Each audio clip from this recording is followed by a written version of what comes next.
I've got Deborah Collier with me. She's from Citizens Against Government Waste. And Deborah, I wanted to talk with you a little bit about a local story here in North Dakota that had cropped up. It was about it's been actually resolved now, but it was between I guess it had to do with people on the Dish network, people with satellite television. There was a contractual disagreement between Dish Network and organization Hoke Media Group, which caused the blackout of local CBS and NBC channels in North Dakota for about a month. And this is related to a national issue that's being debated, and I know Senator DeMint, among others, has proposed legislation about this. But what I wanted to do was get some explanation behind what happened with this and what caused this sort of a problem here in North Dakota, and that's why I came to you as somebody who could maybe help bring some clarity to the situation.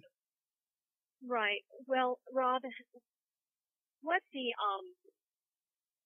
this is called is retransmission consent, and this was part of the 1992 Cable Act that was enacted in part due to some concerns about cable television service rates being increased following the deregulation.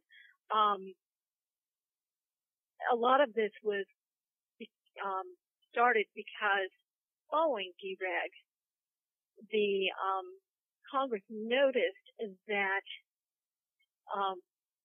monthly rates for the lowest priced basic subscriber service had increased by 40% or more for about 28% of cable television subscribers. And that was a lot in part due to the fact that in many regions of the country back in 1992, there was literally only one cable distributor in their area.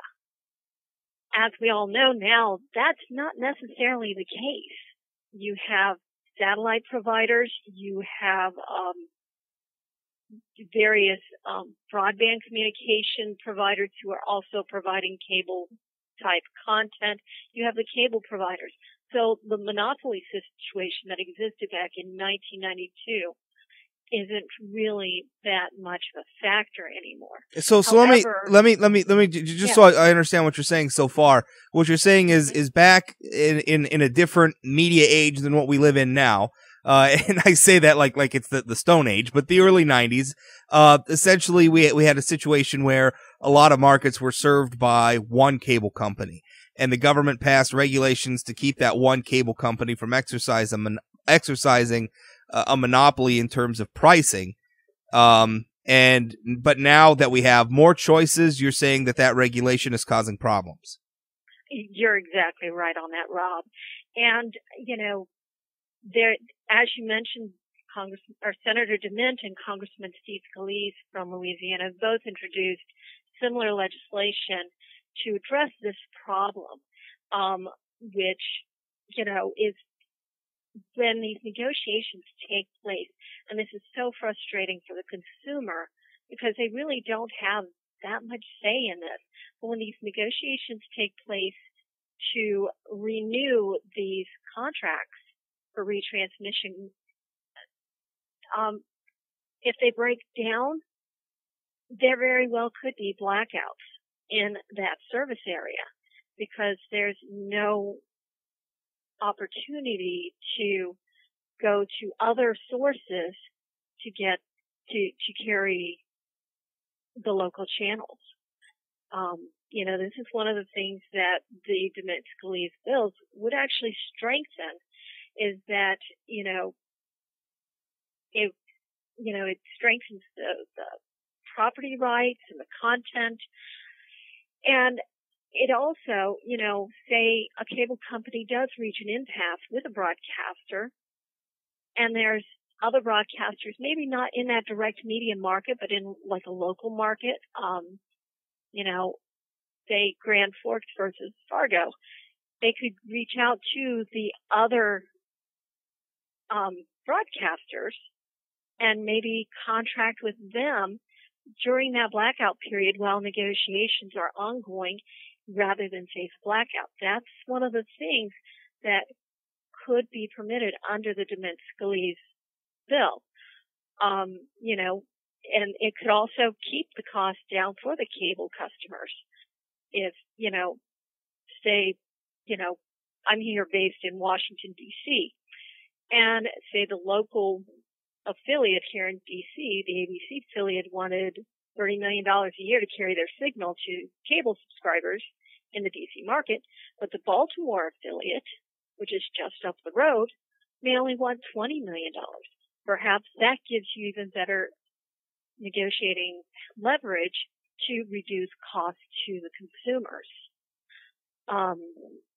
So is it a G, and you have to excuse me as somebody who does not understand anything about the broadcasting industry and how this stuff works. Is it based on geography? Like if we have, you know, a broadcaster here in North Dakota that wants X number of dollars, what this would do would allow maybe somebody to go to a community in Minnesota and negotiate with them, and instead, you know, basically sort of creating a competitive market? It could to an extent. I'm not sure if it could go all the way to Minnesota, but, you know, because there are some geographic constraints as far as how far the signal can carry. But, you know, like here in a metropolitan area like we have here on the East Coast, the signals can cross over boundaries.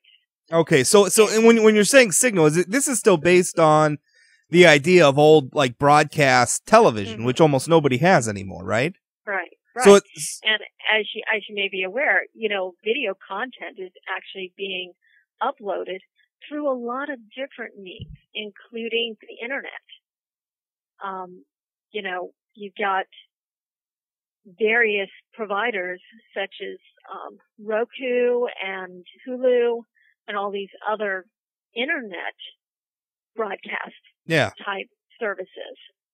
You know, even Netflix and you know, Amazon. Yeah, I watch baseball on MLB.TV just about every night. So, you know, I'm very familiar with this, but it seems funny that we're still based on this idea of signal. I mean, almost nobody's watching television with an antenna anymore. I mean, nobody is.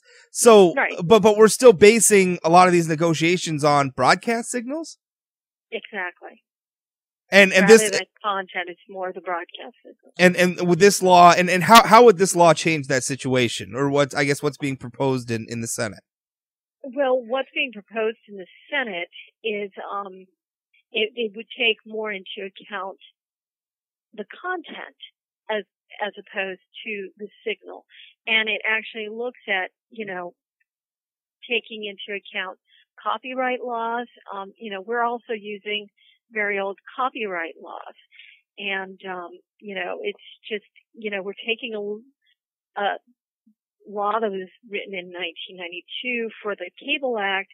We're looking at some 1976 and 1988 compulsory copyright licenses. You know, so some laws that, because technology changes at such a rapid rate, the laws really have not kept pace. And these bills really would address the changes in technology. Right. So, but it would still be based geographically. I guess that's what I'm trying to get a handle on, is why, you know, it's still based. It would still be based geographically, but I guess it would lighten it up and make it a little easier for, you know, companies to you know, I guess cable companies and satellite companies to deal with multiple, content providers to compete, to bid for this sort of, I guess, content distribution. Yeah, you know, Rob, to be perfectly honest, as far as whether it is still going to be geographically based or not, I'm not that clear on. That's something that I would have to check into and get back with you at a later date. But I do know that this is, you know, something that's really needed just because of the way that technology has changed. You know, even with, you know, we now have satellite dishes, cable providers. Here on the East Coast, a lot of communities have what's known as Verizon Fios, which is a fiber optic carrier. And the law just has not kept pace with the Yeah. technology. Well, I think that that's certainly true. I mean, the way we're consuming media these days has changed.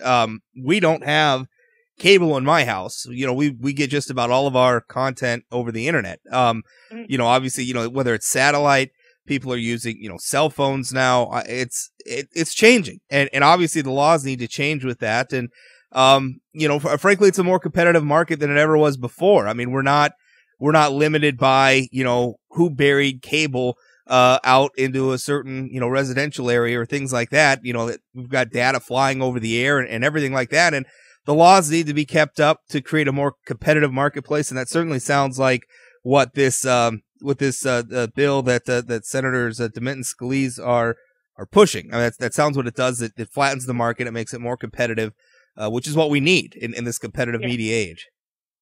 Yes, you're right about that. All right, Deborah, thank you so much for your time. Appreciate it. Not a problem. Thank you very much for calling us.